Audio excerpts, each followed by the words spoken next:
Hello student, स्वागत है आपका अपने यूट्यूब चैनल में। आज हम बीपीएससी 66वीं के पीटी पेपर का पूरा एनालिसिस कर रहे हैं, जिसमें हमने मैथ्स का पेपर को आपको अपलोड कर चुका हूं। अब मैं साइंस के पेपर को कवर अप कर रहे हैं। मिला जुला सवाल था, मैं कहूँ तो आसान पेपर ही था। आप लोग आसानी से इस पेपर को दे सकते थे। एक आध ही क्वेश्चन में आपको कॉपी की आवश्यकता पड़ेगी, बाकी सारे क्वेश्चन को आप देखते ही बना सकते हैं। मिला जुला सवाल था, फिजिक्स, केमिस्ट्री, बायोलॉजी से अच्छे क्वेश्चन थे और बिल्कुल आसान सवाल थे। हम देखते हैं एक एक करके सारे क्वेश्चन को और मैं आपको बता दूंगा जहाँ पे जिन जिन चीज़ों की आवश्यकता होंगी। पहला क्वेश्चन जो कहता है कि radiation used in treatment of muscles एक, है ना। तो इसमें आपका आंसर होगा इंफ्रारेड। क्यों इंफ्रारेड को यूज करते हैं? क्योंकि इंफ्रारेड जो होता है वो क्या करता है टिश्यू में ना, इंफ्रारेड जो होता है वो क्या करता है टिश्यू में ब्लड के ऑक्सीजन का सप्लाई इंप्रूव करता है। क्या करता है? Improve oxygen supply. जैसे ही कहीं पे भी अगर ऑक्सीजन का सप्लाई अगर हमारा क्या होता है इंक्रीज करता है, तो वो जो टिश्यू होता है वो आसानी से अपने आप को हील कर पाता है, वो आसानी से क्या करता है कवर अप कर पाता है। इसीलिए इंफ्रारेड का हम यूज करते हैं। कुछ और बातें अगर इंफ्रारेड के बारे में अगर हम ध्यान दें तो इंफ्रारेड को हम देख सकते हैं, ये विजिबल है। और तो और इनको हम फील भी कर सकते हैं। जब हम क्या होता है किसी आग वगैरह के सामने खड़े होते हैं, थोड़ा दूर पे भी हमारे फेस पे ना हीट फील होते रहता है। It is due to the infrared. तो इंफ्रारेड जो होता है ना वो आपके हॉट रेडिएशन के तौर पे हम लोगों को फील होता है, तो ये ध्यान दीजिएगा। देखिए सेकंड क्वेश्चन जो है वो टोटल, ये आपका क्या है, इसको हम कहते हैं कॉम्बिनेशन ऑफ रेजिस्टेंस का क्वेश्चन है। इसमें क्या है कि आपका पैरेलल रेजिस्टर है। ये जो पैरेलल रेजिस्टर है इनमें आपको दिया हुआ है कंबाइंड रेजिस्टेंस 1.403 दिया हुआ है और एक रेजिस्टर का वैल्यू 2.0 किलो ओम है। आपको इसमें दूसरे रेजिस्टर का वैल्यू निकालना है। मैं आपको सॉल्व कर देता हूँ। मुझे लगता है शायद एक लौता क्वेश्चन है जो पूरा आपका टाइम लेगा और 2 मिनट से ज्यादा का टाइम नहीं लेगा उससे कम का ही टाइम लगेगा आपका। तो हम 1 by R P is equal to 1 by R one plus 1 by R two लिख सकते हैं। आपका आर पी का टोटल वैल्यू, आपका जो आर इक्विवेलेंट है या आर पी लोग कहते हैं 1.402 है और एक का जो है वो 1/2 है और दूसरा जो है 1/R2 है। डेट मीन्स अगर यहाँ पे हम 1/R2 को अगर हम सॉल्व करें तो 1.402 माइनस 1/2, इसको अगर हम सॉल्व करने जा रहे हैं तो आपको यहाँ पे हो जाएगा 1.402 इंटू टू यानी दैट मीन्स 2 माइनस 1.403। सॉल्व करने पे आ जाएगा आपका 0.597 और नीचे में अगर हम मल्टीप्लाई कर दे तो आ जाएगा 2.806, जो आपका इक्विवेलेंट हो जाएगा 4.7 के लगभग में आएगा। जो आपका, मैं ऑप्शन देख लेता हूँ आगे क्यों फर्दर सॉल्व करें, आप आसानी से यहाँ देख सकते हैं 4.7 के लगभग में आपका आंसर आएगा।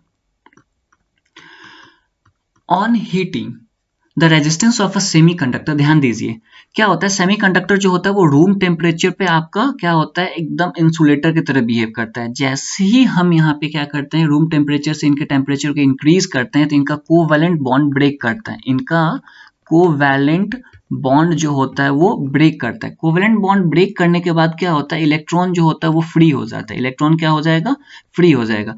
जैसे इलेक्ट्रॉन फ्री होगा तो क्या होगा कंडक्टिविटी इंक्रीज करेगा, कंडक्टिविटी इंक्रीज करेगा और जैसे कंडक्टिविटी इंक्रीज करेगा रेजिस्टिविटी अपने आप डिक्रीज कर जाएगा, यानी आपका आंसर इसमें बी होगा। फैराडे कांस्टेंट के बारे में यहाँ पे हम देखेंगे कि फैराडे कांस्टेंट क्या होता है। तो ध्यान दीजिए जहां पे भी कांस्टेंट हो गया वो यूनिवर्सल कांस्टेंट होता है, वो कभी नहीं आपका बदलता है, इसका वैल्यू हमेशा सेम रहता है। फैराडे एक साइंटिस्ट थे, तो इनका आपका आंसर तो होगा यूनिवर्सल कांस्टेंट। लेकिन फैराडे कांस्टेंट के बारे में थोड़ा जानिए। फैराडे कांस्टेंट का जो वैल्यू होता है वो क्या होता है 96485 कूलम पर मोल। ये आपका 1 फैराडे का वैल्यू होता है। 1 फैराडे इज इक्वल टू क्या होता है 96485 कूलम पर मोल होता है। ठीक है, देखिए अब लाइट ईयर, ध्यान देने वाली बात है कि लाइट ईयर क्या है। ईयर से कभी कंफ्यूज मत होइएगा कि ये टाइम है। हमेशा ध्यान रखिए लाइट ईयर जो है वो एक डिस्टेंस, ये एस्ट्रोनॉमिकल डिस्टेंस कवर करने वाली बात है ना, एस्ट्रोनॉमिकल डिस्टेंस है।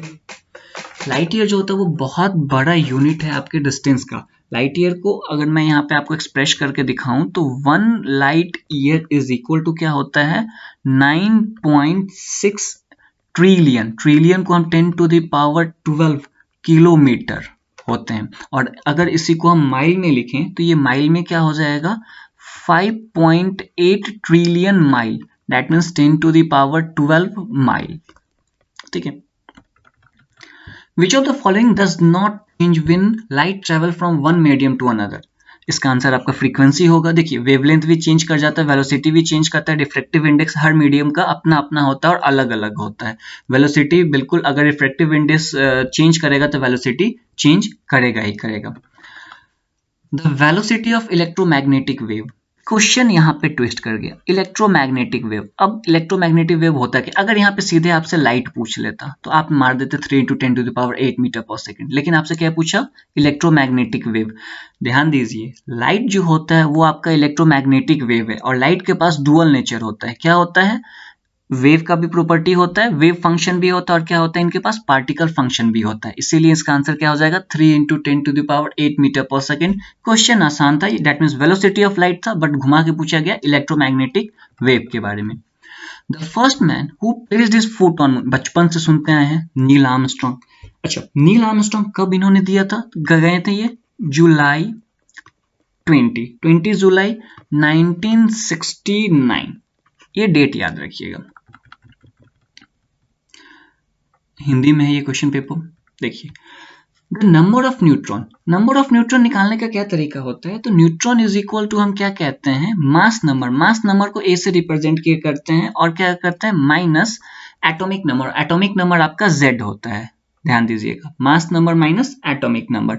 अब हम पहचानेंगे कैसे कि इसमें मास नंबर कौन है एटॉमिक नंबर कौन है। ऊपर में हमेशा मास नंबर लिखाता है, नीचे में हमेशा क्या लिखाता है एटॉमिक नंबर, यानी ये आपका जेड का वैल्यू है, ये आपका ए का वैल्यू है। तो आपका यहाँ पे जो आंसर हो जाएगा वो क्या होगा 242 minus 94 is equal to 148। Answer आपको दिख गया होगा, बी आपने टिक मारा होगा। उम्मीद करता हूँ आपने सही किया होगा। हाईएस्ट विस्कोसिटी, हाईएस्ट विस्कोसिटी कौन है यहाँ पे जो दिया हुआ है आपका हनी है। मतलब विस्कोसिटी का मतलब कि कितना कम रफ्तार से हो जाएगा। जैसे देखिए पानी को डालिए तो एक जगह दूसरी जगह बहने में समय नहीं लगता है, हवा तो ऐसे ही चलते रहती है ना। ब्लड भी हमारे पूरे शरीर में एकदम सर्कुलेट होता रहता है, क्योंकि ब्लड में 70% आपका क्या होता है वाटर ही होता है। तो हनी जो होता है आप उसको नीचे देखिए, जब डब्बे से डालिएगा तो एकदम धीरे धीरे आता है, तो वो क्या हुआ आपका सबसे ज्यादा वहां पे उसका विस्कोसिटी हाई होता है। इसीलिए milk is a poor source of, देखिए कैल्शियम होता है, इसीलिए हम लोग क्या कहते हैं कि आपके बोन के लिए बहुत ज्यादा जरूरी है।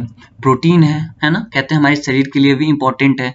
कार्बोहाइड्रेट, हर एक फूड में प्रोटीन कार्बोहाइड्रेट फैट होता ही होता है, ठीक है ना। अब देखिए मिल्क का दुश्मन कौन होता है, नींबू। नींबू में क्या होता है साइट्रिक एसिड। क्या कहते हैं जैसे उसमें नींबू काट दीजिए आपका जो दूध फट के छेना में कन्वर्ट हो जाता है। और कहीं पे भी मिल्क में विटामिन सी नहीं होता है। अच्छा अगर होता भी है तो इतना कम होता है जिसको हम ट्रेस नहीं कर सकते हैं, ठीक है ना।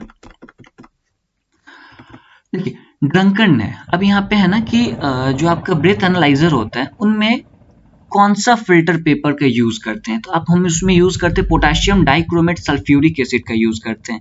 एक्चुअली क्या होता है इसमें सबसे मेन रोल होता है पोटेशियम डाइक्रोमेट सल्फ्यूरिक एसिड का।